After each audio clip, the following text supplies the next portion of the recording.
Welcome to our Wednesday's broadcast of the Gospel Truth. This week I've started teaching on how to become a water walker. And I tell you, I love this teaching. This is just a powerful, powerful set of truths, all taken from Matthew chapter 14, where Peter walked on the water to go to Jesus. And I tell you, every person watching this program can benefit from this because there's things that have direct application to us.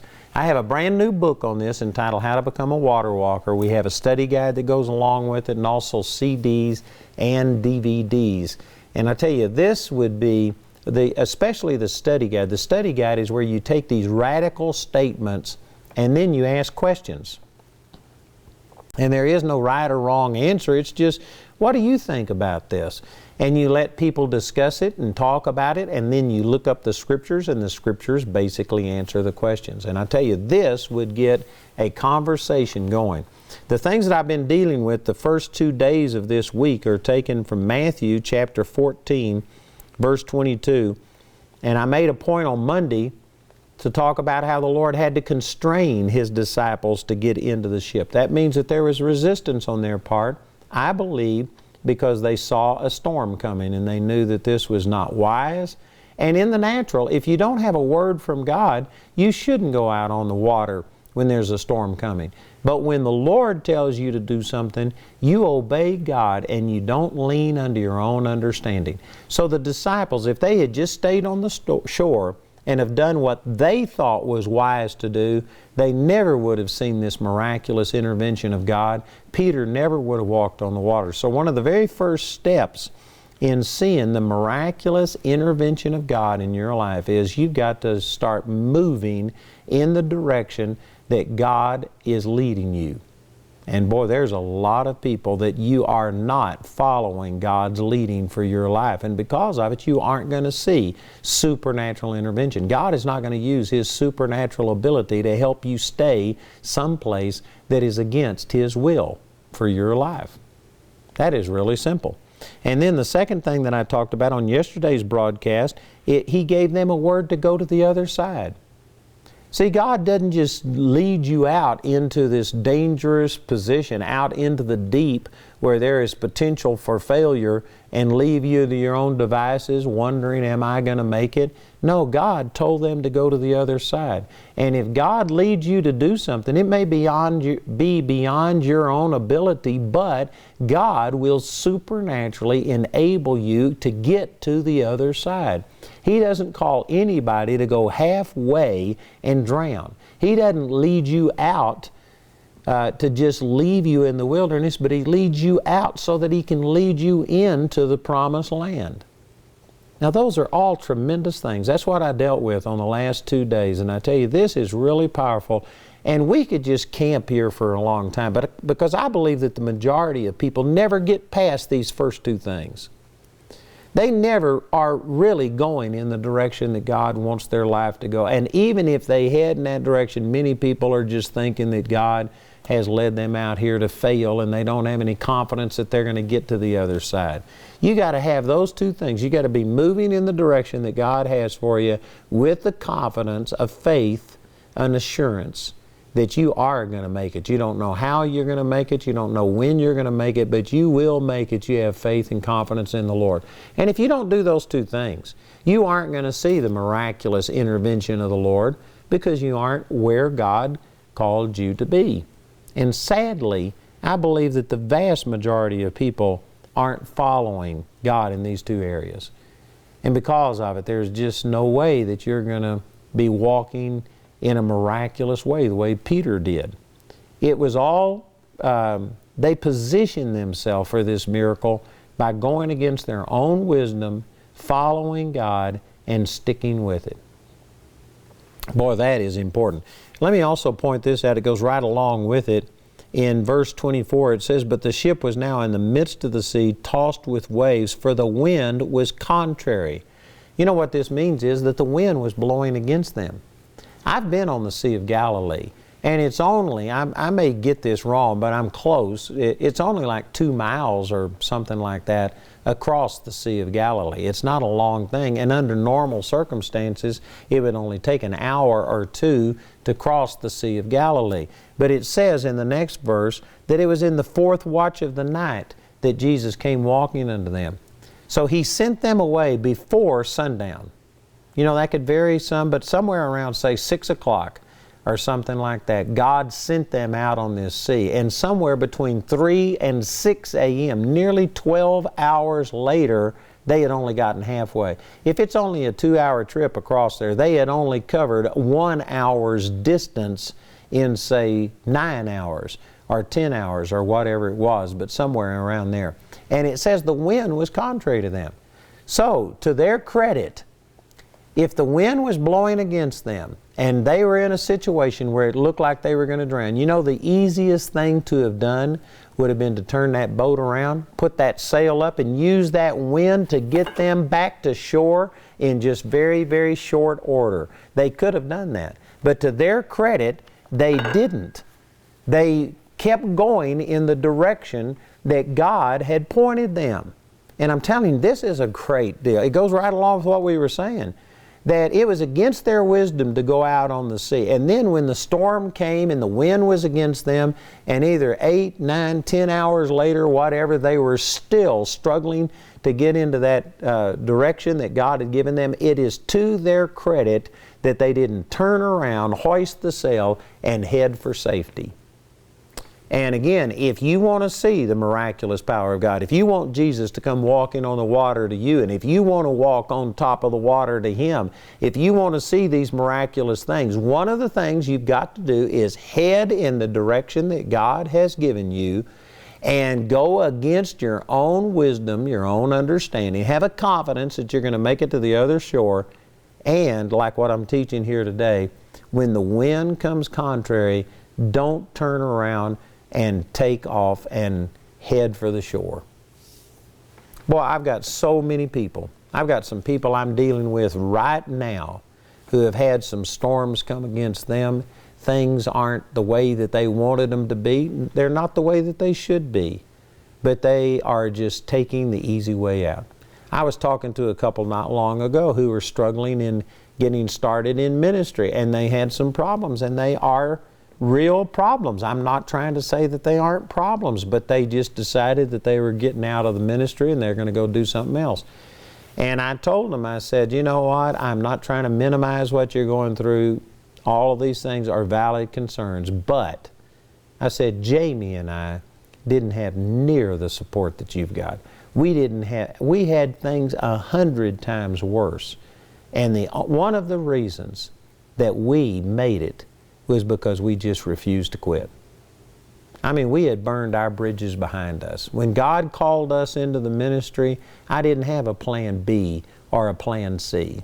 I didn't just start in that direction and see if it was going to work. And if it worked, and if it wasn't too much effort, well, then I'd continue in that direction. No, we didn't have any other plans. We had burnt all of our bridges. There was nowhere else to go. And I can promise you that in my life, of course, I'm not sure that I did everything exactly the way I should have. It probably could have been done better. That's why I believe God led me to start a Bible college so that we can train other people and help them avoid some of the problems that I've had. And so I'm not saying I did it perfectly, but one of the things that worked for me was that I just started doing what God told me to do, and I've never quit. And I tell you, that's worth a lot. And there's a lot of people who may be more talented, more anointed, more charismatic, more everything, and yet they just, when the going got tough, they quit. They turned the boat around, put the sail up, and headed for the shore. One of the things that positioned these disciples for a miracle, for Jesus to come out and supernaturally intervene, is the fact that they went in the direction that Jesus told them to, against their own wisdom. They had some confidence that they were going to make it to the other side. And when the wind was so contrary to them, they didn't turn around and head for the shore. They kept going in the direction that God told them to do. They were willing to die going in that direction. And I'm telling you that this is just a supernatural part of Peter walking on the water. If Peter would have just, decided, man, enough of this, let's head back for safety. If he had never got into the boat in the first place, if they'd have never even moved in that direction, none of these things would have happened. History would have been different. And I'm telling you, brothers and sisters, there's many of you that are playing it way too safe. You're afraid to do things. You have direction. You know that God has led you to do something. And it doesn't have to be, like into the ministry like what I'm talking about. Some of you, God has led you to stand up at your job and just to speak out. And yet you're afraid that if you do that somebody's going to criticize you, that you're going to be persecuted. You could even lose your job. And so because of it, you aren't doing what God called you to do. And you aren't going to see a miraculous intervention. We had a woman in one of my churches when I pastored in Seagoville, Texas. And this woman was an outspoken Christian, and she taught in the Kaufman, Texas school district. And she was criticized for being an outspoken Christian. She had her Bible on her desk. Now this has been back, 35, 40 years ago. It was not as strong opposition as probably it is now, but nonetheless, the principal had criticized her, had told her on a number of occasions that she was too outspoken as a Christian. But you know what? This woman kept going in the direction that God was leading her. And she was tasteful with it. She was not offensive. She wasn't critical, harsh towards people who didn't believe, but she just was who she was, and she talked about the Lord because He was important in her life. And anyway, she asked us to pray for her. But because she kept going in the direction that God told her to go, one time the principal came on the loudspeaker in her room and told her to come to the office. And as she was walking down the hall, she prayed. When she got to the principal's office, he looked at her and he just said, "Go back to your room." He didn't even talk to her. And we don't know exactly what happened, but I know that God intervened. It was like Jesus came walking on the water. It was like this teacher. She was able to overcome her problems. And you know why? Because she kept doing what God told her to do. But if she would have been cowed into submission because of fear of punishment, maybe fear of losing her job, she wouldn't have seen this supernatural intervention. Everybody wants a testimony, but people don't want the test to get the testimony. I think it was Joyce Myers that said, if you don't have a test, then all you've got left is a money. You have to have a test. There are going to be opposition. There's going to be a situation where it looks like you're going to fail, but if you will continue to do what God has called you to do, then is when you see God miraculously come through. And I'm telling you that the vast majority of people, probably the majority of people watching this program, don't see the miraculous power of God, because when the going gets tough, you just quit and you take the easy road out. You won't stand. You won't do what God called you to do. I've seen God come through for me, thousands of times. I've seen God intervene in relationships. I've seen God come through financially. I've seen God heal my body. I've just seen God in every area of my life come through, and I am a walking testimony to the power of God, but I have been through hardship. I have been through things that looked like it was going to destroy me. But because I just kept doing what God called me to do and didn't quit, then I've seen God come through. And this is what I learned right here through these disciples. They had to get into the ship against their own wisdom. They had to believe, we're going to the other side. We aren't going halfway. And when the wind got so strong and it looked like they were going to drown, they didn't take the easy way out. They didn't turn the boat around, hoist the sail, and head for the shore and safety. They were still going in the direction that God bid them to go, even at the peril of their life. And I'm telling you that is an attitude that is rare today. But it's really essential. If you're going to see God miraculously intervene in your life, you need to get so committed to the things of God that, God, I'm going to follow you, and if I die trying, I'd rather die trying to follow you than to take the safe way out and do things my own way. And I know that there's people watching this program right now saying, well, I'd never do that. To me, I've got to preserve myself. Self-preservation is just, it trumps everything else. I'm telling you, it's not that way in the kingdom. You need to get to where loving God and doing what God calls you to do is more important to you than your own life.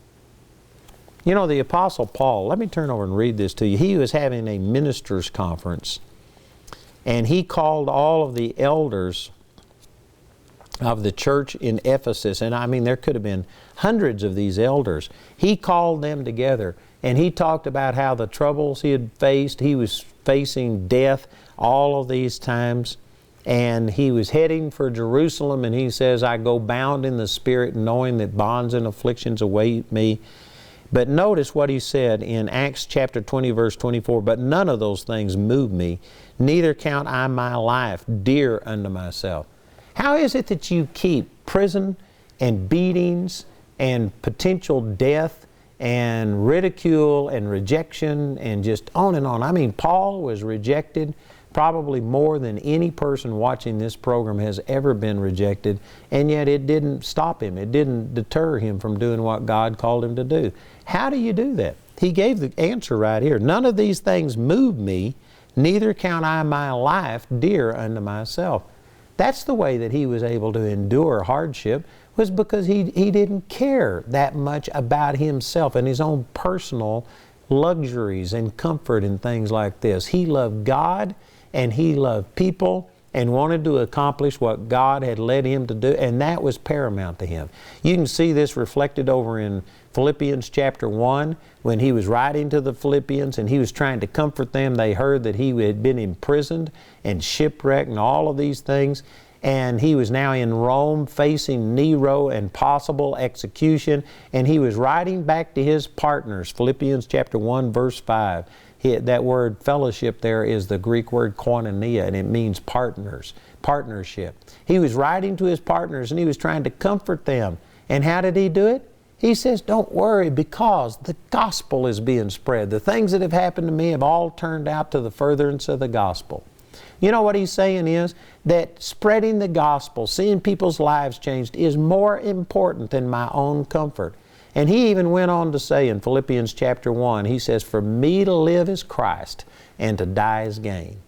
Now see, when you have that attitude, when you have this attitude like the disciples had right here, that even though it was against their better judgment and they were in a storm and it looked like they were going to die, they did not turn around, put up the sail, head for the shore. They were still going in the direction that God wanted them to. Even if it killed them, they were going to try and obey their master. Now, when you get that kind of an attitude, I guarantee you that solves a lot of problems. I mean, how do you intimidate a person who's already dead to themselves? A person who said, for me to live is Christ and to die is even better. How do you intimidate a person? You can't come to them and say, quit preaching the gospel or I'll kill you. I mean, they'll just reach up and give you a kiss like, oh, that's wonderful. I could see Jesus today. So they say, all right, well, then we'll put you in prison and we'll beat you. And at midnight, they just start singing and praising God, and God sends an earthquake and delivers them all. And they say, well, then all right, we'll let you go. And they say, fine, I'll go preach the gospel. See, a person who's dead to themselves, a person who's not afraid of failure, a person who has put loving God and serving God ahead of everything else is positioning themselves for a supernatural miracle from God, just like these disciples got right here. If you want to see the miraculous power of God, then you've got to put yourself in a position where you are out on a limb. You are obeying God. You are moving in the direction that He's given you, and you are not backing down, even if it looks like your life, if it looks like the loss of your job, if it looks like the ridicule from the people that you love and lack of acceptance, and on it goes. You just have to put yourself in a position to where you are doing what God called you to do regardless. If it hair lips the devil, you are going to do what God called you to do. Man, this is essential. This is an attitude that I have. I'm not perfect in it.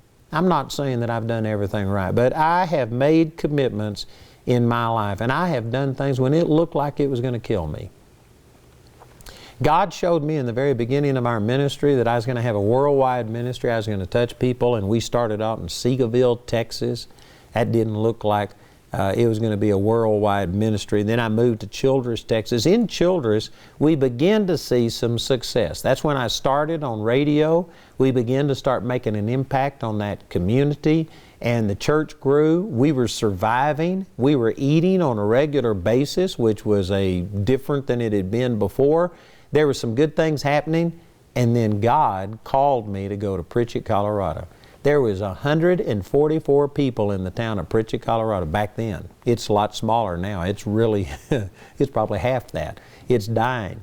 But at the time, there was 144 people, and there was only about 10 or 12 people in this little church that I went to in Pritchett, Colorado. And did you know that I knew that that's what God called me to do, but how do you use that to have a worldwide ministry? I mean, it was in the middle of no place.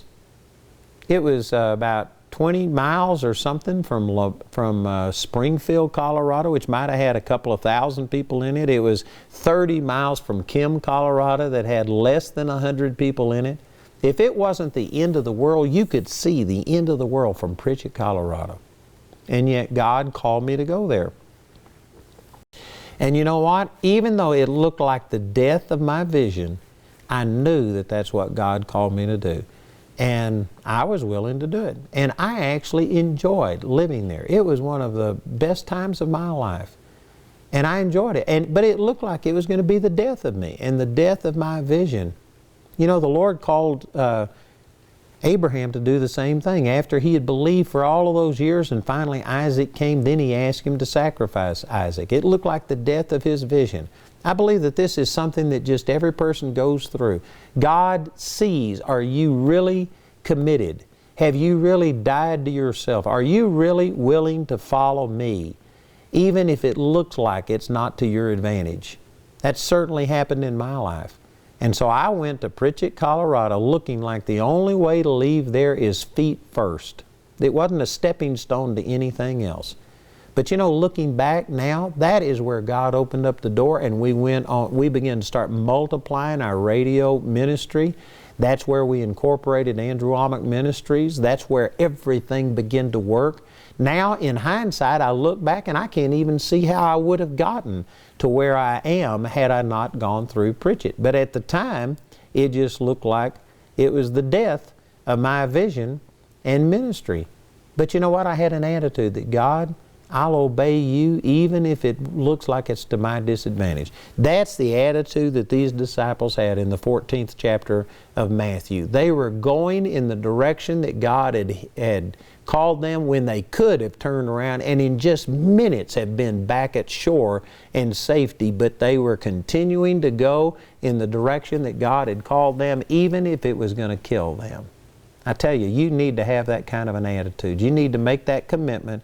And I promise you, once you get that attitude, God won't let you die. He will miraculously come through and you will walk on the water.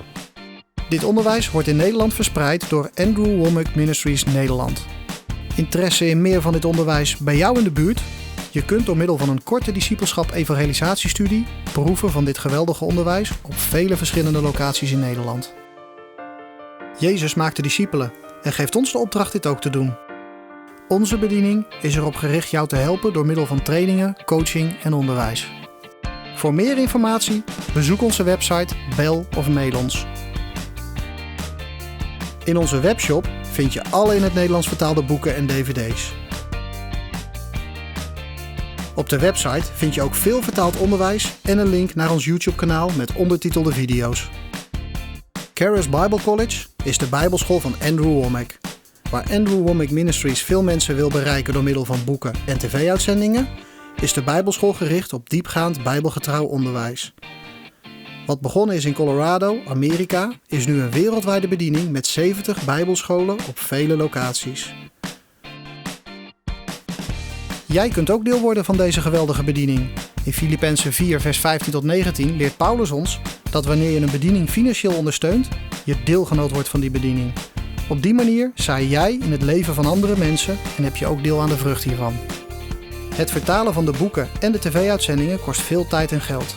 Met jouw ondersteuning kunnen wij met dit onderwijs meer mensen bereiken in de Nederlandstalige gebieden. Wil jij ons helpen? Word dan nu partner.